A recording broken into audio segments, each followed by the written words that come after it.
Alors ce matin, c'est un peu particulier. Je, je vais être honnête avec vous. J'ai écrit cette prédication et j'ai vraiment été béni. Voilà, j'ai été très bouleversé pendant l'écriture de cette prédication. Euh, je crois que j'ai rarement autant pleuré en écrivant une prédication. Et, et vraiment, voilà, je m'en excuse d'avance s'il y a un peu d'émotion pendant que je vous la partage, parce que, parce que c'est vraiment fort dans mon cœur. Donc voilà, moi en tout cas, j'ai été vraiment béni. On verra pour vous à la fin, mais j'ai été béni de cette inspiration que Dieu m'a donnée. Vous savez, j'ai commencé cette semaine en faisant une prière à Dieu et j'ai dit, Seigneur, s'il te plaît, cette semaine, réévangélise-moi. Réévangélise-moi, Seigneur. Je crois que cette prière, on en a besoin. On en a tous besoin. Et j'ai fait cette prière et vous savez, Dieu est fidèle. Dieu m'a visité cette semaine d'une manière incroyable. Et, et vraiment, ça m'a encouragé, ça m'a ressourcé, ça m'a fait énormément de bien. Et j'espère pouvoir vous transmettre ce matin cette, euh, cette flamme-là. Ok, donc avant de commencer cette prédication, dommage qu'il n'y a pas Marie-Thérèse, c'est dommage. Marie-Thérèse, mardi, m'a donné des clémentines. Elle m'a donné des clémentines et c'est un arbre qui a devant chez elle, donc c'est un seul arbre qui porte ce fruit et elles étaient vraiment excellentes. Sauf une, ouais, et elle tombe sur moi. Une. Sauf une qui était mûre, hein, elle était bien orange, elle était bien mûre, je l'ouvre, elle paraissait bonne, et quand je l'ai mangée, fade, fade, pas trop de goût. Je dirais pas qu'elle était pas bonne, mais elle était pas extraordinaire, elle avait pas beaucoup de goût, cette clémentine. Et du coup, je me fais cette réflexion, je dis, mais Seigneur, je dis, c'est bizarre quand même. Et j'ai dit, elle vient du même arbre, elle est bien orange, et pourtant les autres, elles sont excellentes, elle a pas de goût. Alors du coup, je fais des recherches sur Internet. Je cherche sur Internet pourquoi un fruit, nanani, nanana. Je ne trouve absolument rien. Voilà. Donc je pense que je vais écrire une étude pour ces gens-là. Voilà. Et le Seigneur me révèle que ce fruit-là ne s'est pas bien nourri à la source. Pourtant, il était sur l'arbre. Et il ne s'est pas bien nourri à la source. Et là, ça m'a fait réfléchir. Et je me suis dit, des fois, on est là ensemble, on est sur l'arbre, on est greffé sur l'arbre, mais on ne se nourrit pas suffisamment. Et du coup, ce matin, je voulais vous parler justement de cette source et de son départ. Amen. Seigneur, je te remercie pour cette matinée, cette prédication. Je te prie, Seigneur, d'ouvrir les cœurs de chaque personne en ce lieu. Je prie, Seigneur, que tu puisses me remplir de ta présence et que je puisse diffuser ce message tel que tu voulais le donner. Je te bénis pour chaque personne en ce lieu et que ça puisse répondre à des besoins bien précis. Dans le nom de Jésus-Christ. Amen. Ok, on va commencer par Jean chapitre 1, versets 1 à 4. Un verset qui m'a, dès le début, ça m'a bouleversé. Lisez-le, s'il vous plaît, quand je vous le présente avec le cœur. Soyez attentifs ce matin, ne ratez aucune miette. Verset 1. Au commencement, la parole existait déjà. La parole était avec Dieu, et la parole était Dieu. Elle était au commencement avec Dieu. Tout a été fait par elle, et rien de ce qui a été fait n'a été fait sans elle. Verset 4. En elle, il y a la vie, et cette vie était la lumière des êtres humains. Tu peux laisser ce verset, s'il te plaît, Noam? Merci pour ton service. Amen. Waouh. Waouh. Quelle révélation que Jean donne dès le premier chapitre, au premier verset. Il met les choses au clair. Il met les choses au clair. Quelle manière incroyable de voir les choses. La parole est la vérité. Au commencement de toute chose, la parole. Et qui est la parole, les amis? C'est Jésus-Christ. Jésus-Christ est la parole. Il est de toute éternité. Au commencement du monde, la Trinité était déjà présente. On n'a pas eu besoin d'attendre l'an zéro pour voir l'arrivée de Jésus. Jésus était déjà présent bien avant le fondement et le commencement de ce monde. Il était déjà présent. As-tu conscience de ça ce matin? As-tu conscience ce matin que Jésus est Dieu?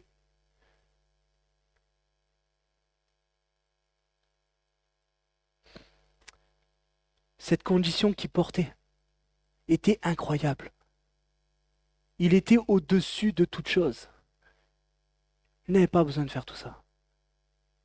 Jésus était Dieu, pleinement Dieu, pleinement Dieu. Ce matin, on va aborder 2 points en même temps. On va le faire en simultané. Je vais vous parler de cette naissance, de Jésus, et de pourquoi il est venu.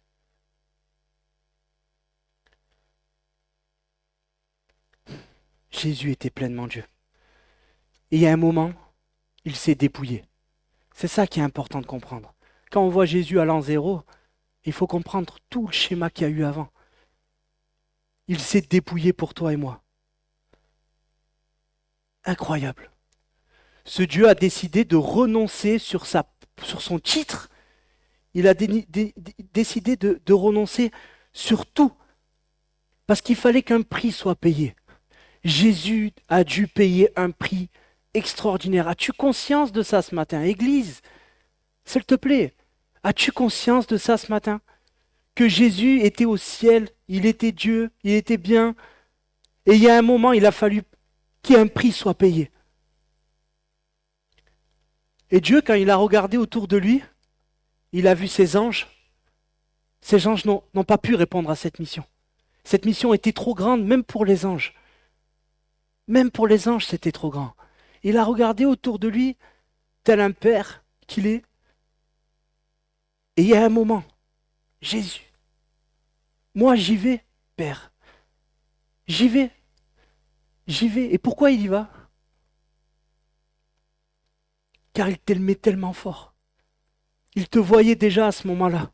Il refusait de te laisser emprisonner par ces choses de ce monde. Il a refusé tout ça pour toi. Il a refusé. Il a dit, j'y vais. J'y vais. Il t'aimait tellement.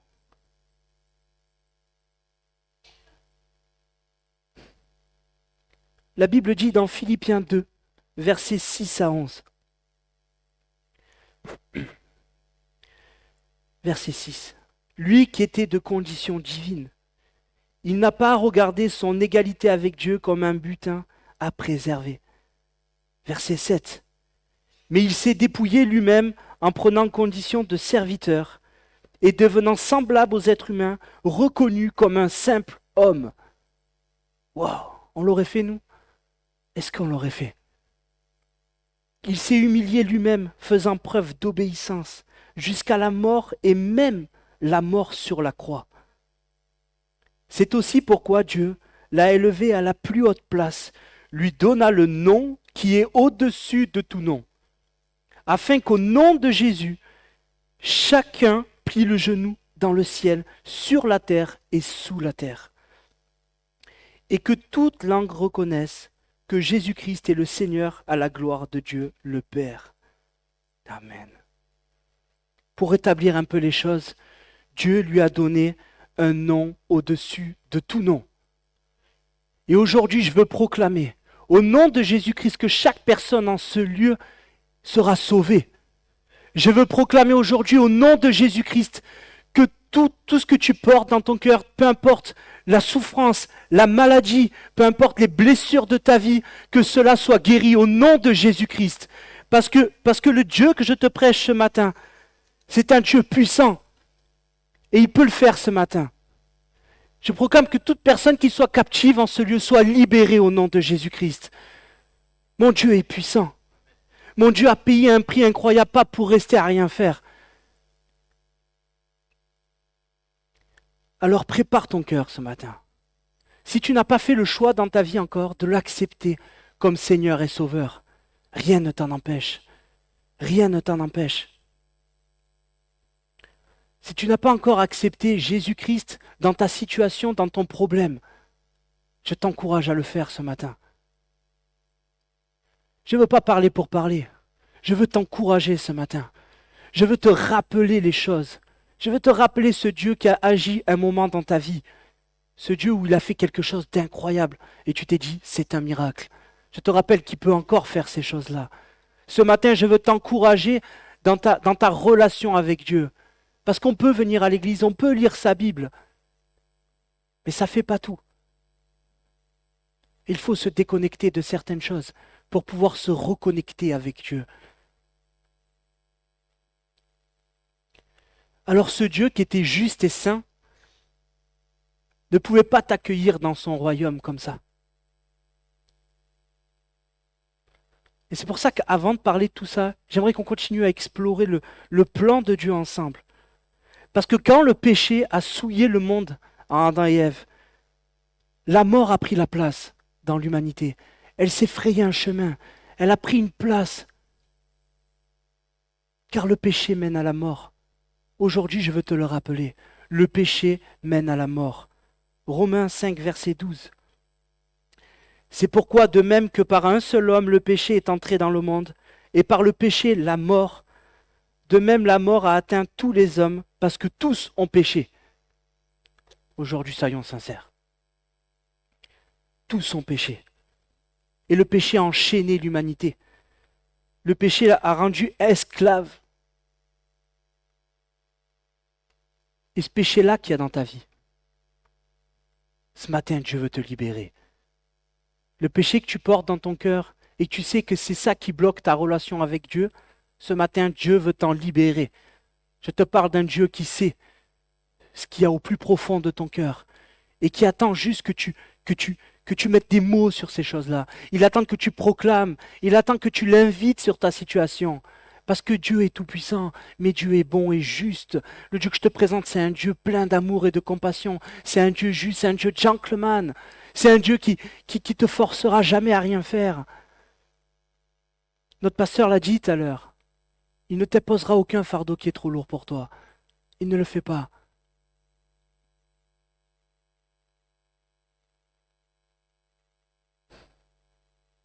Je vous prêche le sauveur de l'humanité. Laisse-lui une place. Personne ne peut aller au ciel s'il n'a pas Jésus. Personne ne peut aller au ciel parce que le péché nous rend indignes. Et Dieu, dans sa sainteté, n'a pas pu. On ne peut pas avoir cette place au ciel. Dieu a horreur du péché. Mais Christ étant la lumière du monde, on l'a lu au début, il y avait un plan pour cette humanité. Et c'est pour ça que dans Romains 6, verset 23, je vous encourage à lire Romains pour ceux qui ne l'ont pas lu. En effet, le salaire du péché, c'est la mort. Mais, c'est le grand mais de Dieu. C'est le mais où il y a quelque chose qu'il faut bien saisir. Quand tu lis mais dans la Bible, regarde bien ce qui suit après. Mais le don gratuit de Dieu, on parle de Jésus-Christ. Le don gratuit de Dieu, c'est la vie éternelle en Jésus-Christ, notre Seigneur. Ce matin, je vous prêche la croix. Ce matin, je vous prêche un Dieu qui était au-dessus de toute chose et qui s'est dépouillé pour toi et moi ce matin. Il n'était pas obligé de le faire. Alors imagine bien, il n'était pas obligé de le faire. Alors imagine à quel point tu es précieux pour lui, à quel point tu es important pour lui, à quel point il se réjouit ce matin quand tu étais dans la louange et que tu levais les mains et que tu louais le nom de Dieu et que tu avais envie d'avoir ce temps de conversation avec lui. À un moment, notre pasteur a laissé un temps pour laisser le Seigneur te parler. Et je sais que le Seigneur t'a parlé ce matin. Moi, il m'a parlé. Et je sais qu'il a parlé à d'autres personnes ce matin. Notre pasteur nous a dit, viens à la fin, viens s'il te plaît. Ne gâche pas ces choses-là. Si Dieu t'a mis quelque chose dans ton cœur, ne le garde pas comme ça. Mets-le en avant. Permets que nous puissions marcher ensemble. Alors le péché qu'il y a, il y a un acte symbolique. Plus que symbolique, un acte réel. La croix, le sang que Jésus a coulé. Ce sang-là qui a couvert nos fautes. Les amis, c'est réel. C'est réel. Quand Dieu te regarde aujourd'hui, il voit la gloire de Jésus-Christ sur ta vie. Il ne te regarde pas comme une proie qui a été arrachée par ce monde. Il ne te regarde pas comme ça. Il te regarde comme un enfant bien-aimé, un soldat prêt pour le combat. Il te regarde comme un ami Que Dieu puisse t'appeler un jour mon ami, comme à Abraham. Que ça soit notre désir à tous.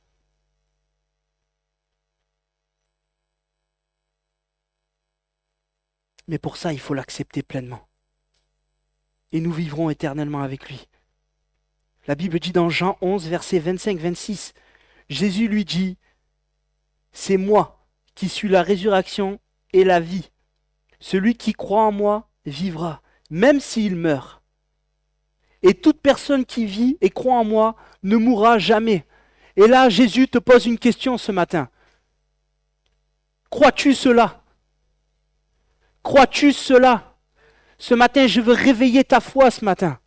Ce matin, je veux t'encourager. Crois-tu cela? Wow. Les amis, je veux voir des sourires là. Je veux voir parce que ça doit animer ta foi si tu entends ça. Si ça anime pas ta foi ce matin, pose-toi des questions. Si ça anime pas ta foi ce matin, pose-toi des questions. Il faut que tu plies le genou. Il faut que tu plies le genou. Il faut que ça te réveille là. Si ça ne te réveille pas, il y a un problème. Alors moi, oui, je le crois. Et je le confesse. Je le crois. Je le crois. Je crois que ce Dieu qui a fait tout ça pour moi, je ne peux pas me dire que je ne peux pas y croire. C'est pas possible. Le prix est trop lourd pour ne pas y croire. La révélation dans nos vies est trop grande pour ne pas y croire. Alors un sauveur nous est né. Un sauveur nous est donné. Le Fils de Dieu.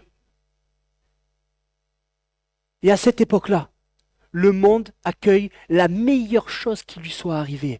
Rien de mieux ne pouvait arriver à ce monde que la naissance de Jésus-Christ.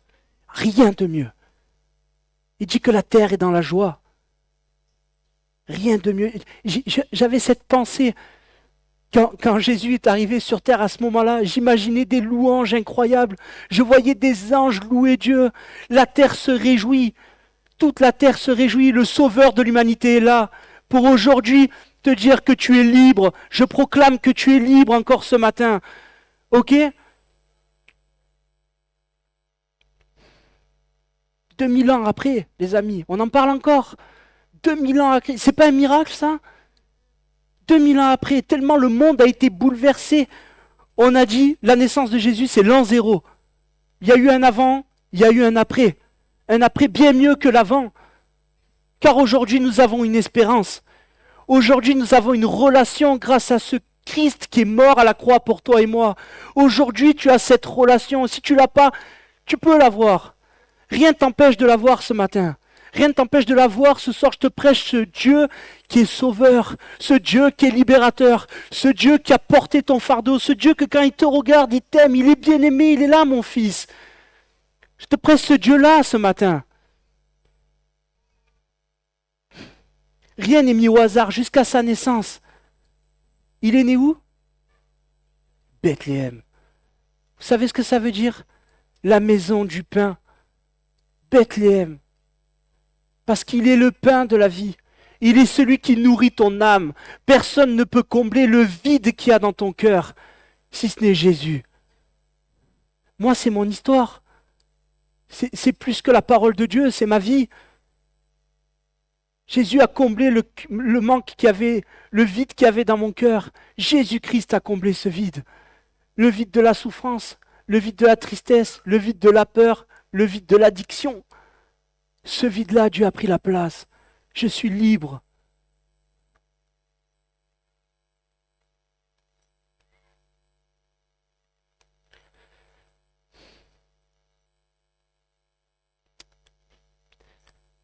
Je voulais vous présenter celui qui est le plus grand ce matin et qui s'est fait le plus petit pour nous tous.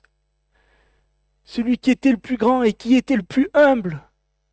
Quand au milieu de nous, quelqu'un veut s'élever, rappelle-toi qu'il faut que tu sois le plus petit des serviteurs.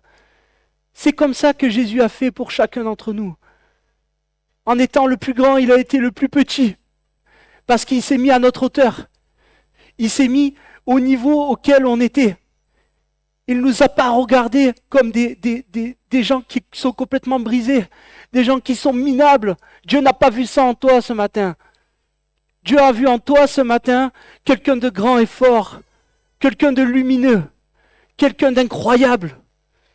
Dieu, quand il te regarde ce matin, c'est comme ça qu'il te voit. Quand nous marchons dans son service, c'est pareil. Nous servons Dieu, nous servons les autres de la même manière que Christ nous a servis, avec humilité, avec amour.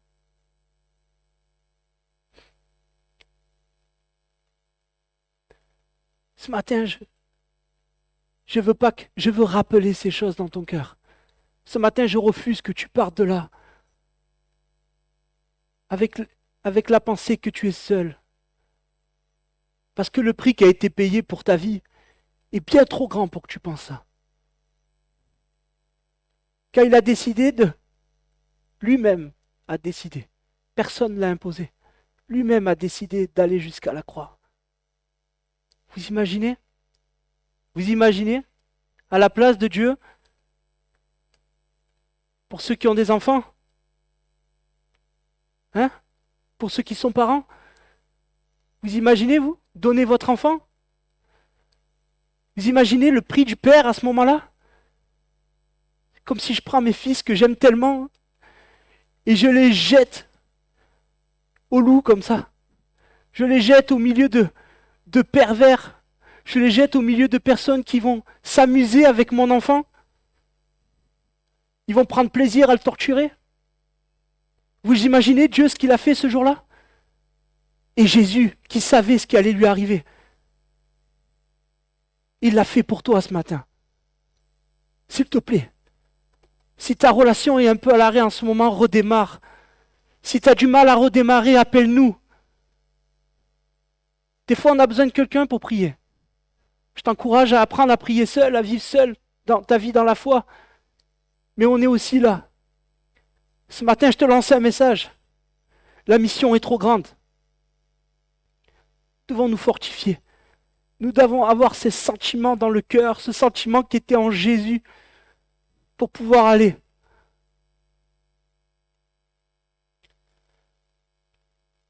Vous savez, ce matin, je regardais mon fils Timéo et il est tombé. Il est tombé. Et la nature nous enseigne.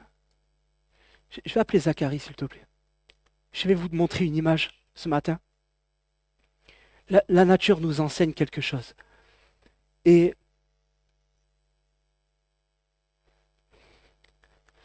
mets-toi là. Mon fils est tombé, donc, et aujourd'hui il y a du spectacle un peu. Il est tombé, il était par terre. Et là, je pensais à nous, quand ça va pas. Quand tu es au sol et que tu vois pas d'issue. Mais il y a un moment, il faut se relever. Et quand il se relevait, mon fils, il s'est mis d'abord sur les genoux. Aujourd'hui, le parallèle, il est là. Ce moment-là, il est nécessaire avant de te décoller. Ce moment-là où tu vas avoir cette pensée de ce qui t'est arrivé.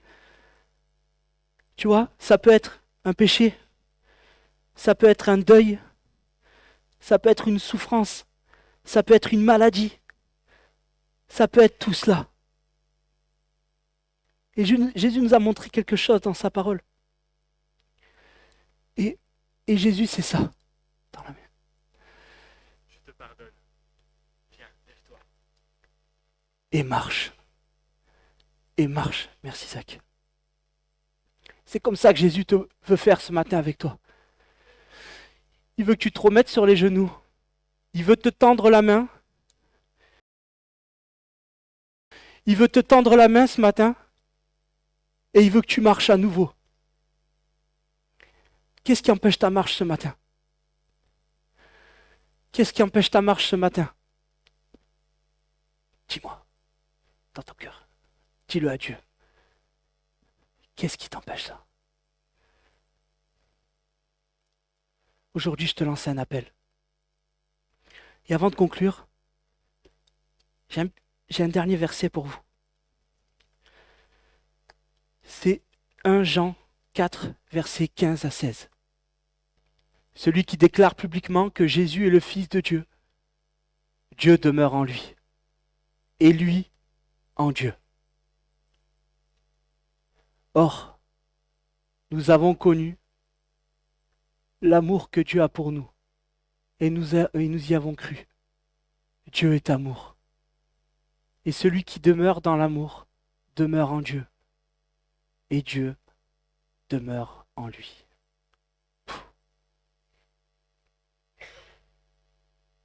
Incroyable. Incroyable. J'aimerais que tout le monde se lève, s'il vous plaît.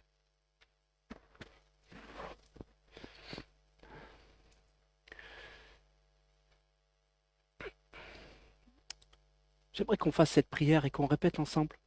Je pense qu'il est pas mal de redéclarer certaines choses dans nos vies. Et si toi, c'est la première fois que tu l'as fait, fais-la de tout ton cœur. Et je t'invite après à venir nous voir. Ne repars pas comme ça. Seigneur Jésus, allez plus fort les amis, n'ayez pas honte. Il y a des gens, c'est peut-être leur première fois. Église, n'aie pas honte. Il a dit que tu dois le déclarer publiquement. Seigneur Jésus, je te reconnais comme mon Seigneur et mon Sauveur. Je te demande pardon, Seigneur, pour tout mon péché.